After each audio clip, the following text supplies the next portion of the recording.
एजे music present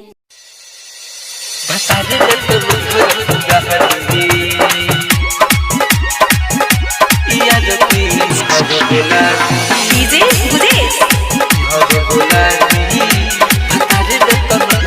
नैहर से हम के गमन करते ले अइलह बल नैहर से हम के गमन करते ले अइलह बल पहिला पहिवा यारवा बिना लागत नइखे मन राजा जी हवे बोला दी भतारे न त नैहर पुगा दी याद के हवे बोला दी भतारे न त नैहर पुगा दी डीजे गुदेश मौलापुर बाजार भतारे न त नैहर पुगा दी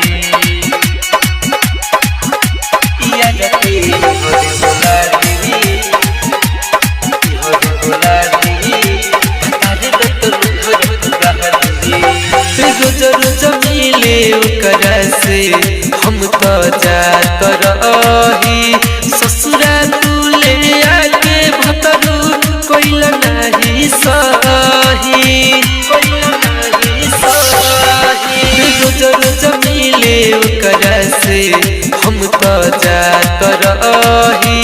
ससुरा तुले आके भतरू कोइल नाही सही बारह तू सुनर बाकी रे बापसन राजा जी हवे बोला दी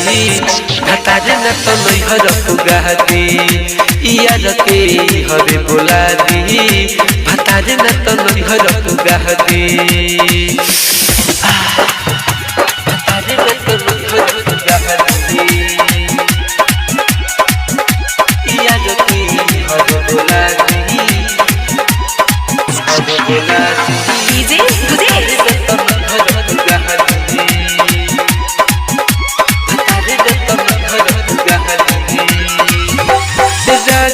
सरसीला खातिर पागल भइल बहानी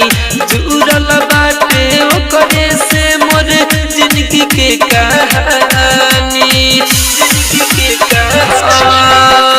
डीजे गुदेश खातिर पागल भइल बहानी जुड़ल बाटे ओकरे से मोर जिंदगी के कहानी राम शरण काम सवर बाबे हमारा पसंद राजा जी हवे बोला दी